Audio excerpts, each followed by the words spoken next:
Hello friends, मैं आपके लिए लेके आई हूँ बहुत ही इंटरेस्टिंग सा टॉपिक जिसका नाम है वृद्धि और विकास, यानी कि ग्रोथ और डेवलपमेंट।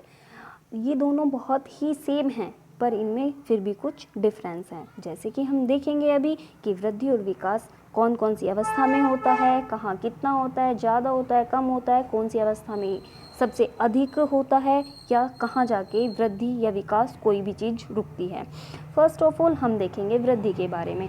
वृद्धि और विकास वैसे तो दोनों ही एक निरंतर और सकारात्मक परिवर्तन है। निरंतर और सकारात्मक परिवर्तन का मतलब ये है कि अगर हम एक व्यक्ति है कि वो यहाँ से मतलब वो उसने किसी कार्य को करना स्टार्ट करा और वो करने के बाद आया हमारा यहाँ पर, तो अब ये देखो कि वो यहाँ से यहाँ तक तो आ गया, भले ही वो चल के ऐसे गया पर उसका लेवल जहाँ वो स्टैंड कर रहा था आज भी वहीं स्टैंड कर रहा है। इट मीन्स यानी कि जहाँ जितना लेवल था उसका वो उतना ही लेवल है।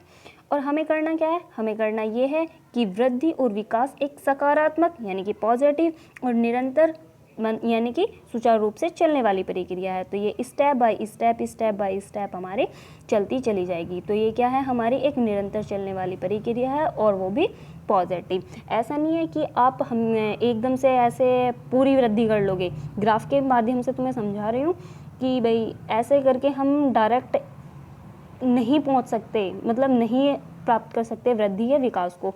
ये क्या है, स्टेप बाय स्टेप चलने वाली प्रक्रिया, ये भी एक इम्पोर्टेंट पक्ष है। अब हमें पता चलता है कि जो वृद्धि है, वृद्धि एक समय के बाद रुक जाती है, पर विकास जो है हमारा वूम टू टूम चलता है, यानी कि गर्भ से कब्र तक चलता है। तो वृद्धि हमारी कब रुक जाती है, वृद्धि हमारी एक मैच्योरिटी लेवल पर आकर रुक जाती है। मीन्स जब हम परिपक्व हो जाते हैं तो वो वृद्धि रुक जाती है। ऐसा तो है नहीं कि भाई तुम्हारी हाइट हमेशा बढ़ रही है, ऐसा तो नहीं है कि तुम हमेशा मोटे होते जा रहे हो। तो क्या है, एक लेवल होता है उसका जहाँ पे जाके वो मतलब एक स्टैंड होता है उसका, वहाँ पे जाके वो रुक जाती है। अब हम बोल रहे हैं कि वृद्धि और विकास। वृद्धि क्या है, वृद्धि एक ऐसी इकाई है या जिसे हम माप सकते हैं। वृद्धि को हम माप सकते हैं पर विकास को हम नहीं माप सकते। जैसे कि अब हमने ये एग्जाम्पल लिया, अगर भाई हमारी लंबाई है या मोटाई है या हमारी वजन बढ़ रहा है, तो इन सब को हम क्या नाप सकते हैं, पर हमारी जो समझ है या हमारे विचार हैं या हमारी कल्पना शक्ति है उसे हम नहीं माप सकते। तो लंबाई को हम माप सकते हैं और समझ को हम नहीं माप सकते। यही इसमें बहुत अच्छा डिफरेंस देखने को मिलता है। वृद्धि विकास का ही एक भाग होता है।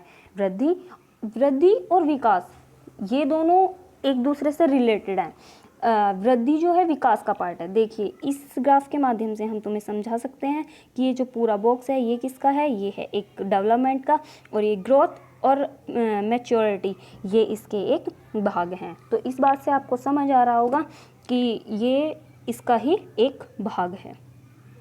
अब जैसे कि इसमें एक एग्जाम्पल भी देना चाहूँगी कि अगर एक बच्चा है, एक बच्चा है, उसकी कुछ दिनों में लंबाई बढ़ी 2 से 5 इंच, 2 से 5 इंच वो बढ़ा।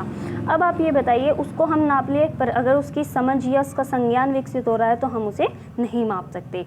अब देखिए डेवलपमेंट क्या है, एक हमारा सिस्टमेटिकल और प्रोग्रेसिव चेंज है, परिवर्तन है, पर कौन सा है, सिस्टमैटिक और प्रोग्रेसिव। हमेशा पॉजिटिव रूप में चलता जाएगा और बढ़ता जाएगा। कभी भी ऐसा नहीं होगा कि भाई आज बढ़ा और कल घट जाएगा। विकास हमेशा निरंतर चलता रहेगा। तो ये क्या है, हमारा एक सुचारू रूप से पॉजिटिव वे में चलने वाली चेंज है। ये हमारा वूम टू टूम चलती है। ये मतलब विकास जो है हमारा वूम टू टूम जाता है और जीवन पर्यंत चलता है, यानी कि गर्भ से कब्र तक ये हमारा जाता है। विकास हमारा जब से गर्भ होता है, जब गर्भ में होते हैं तब से और कब्र तक चलता ही रहता है। एक छोटे से वे में समझाना चाहूँ तो ये होगा, स्ट्रक्चर में चेंज हो रहा है तो ये होगा वृद्धि होगी, अगर फंक्शन में चेंज हो रहा है तो ये होगा विकास।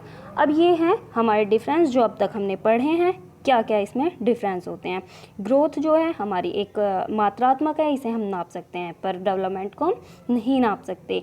ग्रोथ जो है हमारा फिजिकल एस्पेक्ट से रिलेटेड है, यानी कि जो भी है हमें दिखता है, पर जो डेवलपमेंट है वो हमारा सभी एस्पेक्ट्स इसमें इंक्लूड है, physical, cognitive, emotions and social, यानी कि हमारा शारीरिक, संज्ञान, संवेगात्मक और सामाजिक सभी पक्ष इसमें जुड़े हुए हैं। ग्रोथ एक मैच्योरिटी लेवल पर जाकर रुक जाती है, पर डेवलपमेंट हमारा मरने तक चलता है। इसमें स्ट्रक्चर यानी कि संरचनात्मक परिवर्तन होते हैं, और इसमें जो हमारा विकास है इसमें हमारे संरचनात्मक व मस्तिष्क संवेग परिवर्तन दोनों इसी में आते हैं, क्योंकि इसमें हमारा विकास जो है सभी चीज़ों को इंक्लूड करने के बाद होता है।